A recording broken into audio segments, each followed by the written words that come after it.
फैगौ 30 अक्ट'बराव जानो गोनां आसामनि मोनबा बियाबनि उफ्रा बिसायख'थिनि फोसावदिंनाय हाबाफारियाव हादोरसानि गिबि मन्त्रि डक्टर हिमन्त बिश्व शर्माया बाहागो लानाया नोजोर बोथाव जादों। बेबादिनो रबिबारखालि भबानिपुर बियाबाव दोलोनि बिजाथि फनि तालुकदारनि जानानै साउदर बिथायाव खुंनाय बिसायख'थि फोसावदिंनाय मेलाव बाहागो लानानै गिबि मन्त्रिया गावनि बिबुंथियाव ओरैबादि बुङो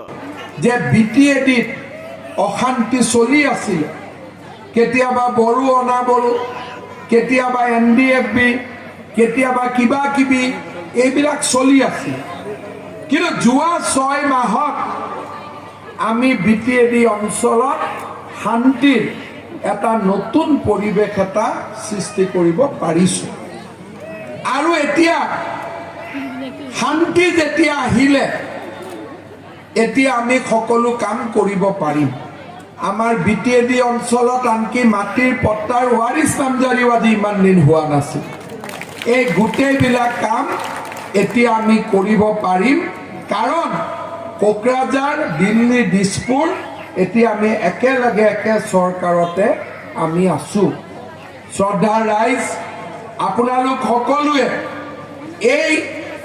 অঞ্চলটোৰ হাউদৰ ভিটাই হওক আনন্দ বজাৰে হওক এই গোটেই অঞ্চলটোৰ উন্নতিৰ কাৰণে আপোনালোকে আমাক বিজেপি দলৰ লগত থাকিব লাগিব ভোট দিব লাগিব আমাৰ ইয়াতে ফনি তালুকদাৰ ডাঙৰীয়াই কৈ আছে যে এই অঞ্চলত আমাৰ 7খন শংকৰদেৱ শিশু নিকেতন আছে ল'ৰা ছোৱালী পঢ়ে এই 7খন শংকৰদেৱ শিশু নিকেতনৰে বিল্ডিং কেইটা ধুনীয়াকৈ মই বনাই দিয়াৰ দায়িত্ব আপোনালোকৰ পৰা ল'লো দ্বিতীয়তে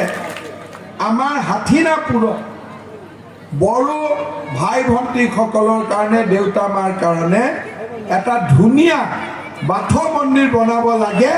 এই দায়িত্ব আমি গ্ৰহণ কৰিছোঁ ইয়াতে আমাৰ হাউদৰ ভিটা আৰু ধেমচা এই দুইখন চিকিৎসাৰ উন্নতি হ'ব লাগে এম্বুলেন্স পাব লাগে বিচনাযুক্ত হ'ব লাগে এই দায়িত্ব মই লৈছোঁ গোটেইখিনি কাম 3 মাহ 4 মাহৰ ভিতৰত এই কামখিনিও আমি সম্পূৰ্ণ কৰি দিম আমাৰ শহীদ খৰ্গেশ্বৰ তালুকদাৰ আমাৰ সন্মুখৰ হাইস্কুলখনতে হায়াৰ ছেকেণ্ডেৰী স্কুলখনত পঢ়িছিল আজিৰ সভাতে এই হাইস্কুলখনৰ সৰ্বাংগীন বিকাশৰ বাবে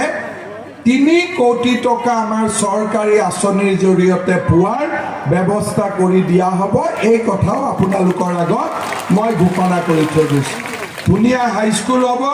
যাতে ল'ৰা ছোৱালীয়ে পঢ়িব পাৰে ইয়াৰ উপৰিও আমাৰ উজান বৰবৰী গাঁৱত এটা ৰাস মন্দিৰ লাগে এটা অপেন হল লাগে বৰতাৰী গাঁৱত এখন পশু চিকিৎসালয় লাগে ইয়াৰ উপৰিও আমাৰ যি আনন্দ বজাৰ আছে এই আনন্দ বজাৰখনত আমি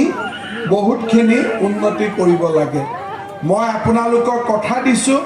নৱেম্বৰত নোৱাৰিম ডিচেম্বৰত একদিন মই আনন্দ বজাৰত আহি যাম আহি বজাৰত নলা নৰ্দমা কোল্ড ষ্টৰেজ কি বনাব লাগে ধুনীয়াকৈ বনাই দিম যাতে আমাৰ গাঁৱৰ ল'ৰা ছোৱালীয়ে সুন্দৰ কৰি ব্যৱসায় কৰিব পাৰে আমি যাতে আগবাঢ়ি যাব পাৰো गुबुन फारसेथिं अखम जातीय परिषदखौ सोंखारिनायजों लोगोसे खौरांगिरिया हादोरनाङै मुवा बेसादनि बेसेन बांनायनि सायाव सोंथि खालामनायखौ एरायना थानाय नुनो मोनदों आसामनि गिबि मन्त्रि डक्टर हिमन्त बिश्व शर्माखौ অকল যি শক্তিয়ে গৰু খুঁটিত খিলঞ্জীয়া মানুহক বিৰোধিতা কৰে যিসকল মানুহে অসমৰ স্বাৰ্থৰ বিপৰীতে কাম কৰে তেওঁলোকৰ হৈ নিৰ্বাচনী প্ৰচাৰ চলাব আহি জাতীয় পৰিষদে প্ৰমাণ কৰিলে যে তেওঁলোকে ক্ষমতাৰ কাৰণে সকলোৰে লগত হাত মিলাব পাৰে তেওঁলোক আহা নাহালৈ ইয়াত একো পাৰ্থক্য নহয় আমি যেনেকৈ জিকিব লাগে আমি জিকিমেই কিন্তু এই নেতাসকল ৰাইজৰ ওচৰত এক্সপ'জ হোৱাৰ প্ৰয়োজন আছিল নিজে নিজে তেওঁলোকে এক্সপ'জ হ'ল মূল্যবৃদ্ধিৰ ক্ষেত্ৰত কি কথা মূল্যবৃদ্ধি পদুমফুল অহাৰ পিছত অসমখন দুৰ্গন্ধময় কৰিছে বদৰুদ্দিন আজমল নামেৰে বদৰুদ্দিন আজমল এইকাৰণেই তেওঁৰ কথা মই কওঁ যে তেওঁ পদুম ফুলত দুৰ্গন্ধ দেখে আৰু আঁতৰত সুগন্ধ দেখে গতিকে অসমীয়া মানুহে সিদ্ধান্ত ল'ব লাগিব ভাৰতীয় মানুহে সিদ্ধান্ত ল'ব লাগিব যে আঁতৰত গুণ আছে ভাল নে পদুমত গুণ আছে ভাল মূল্যবৃদ্ধি স্যাৰ বৰপেটা ৰডনিफ्राय অঞ্জয় বসুমতাৰী ইনসাইড এনি बर'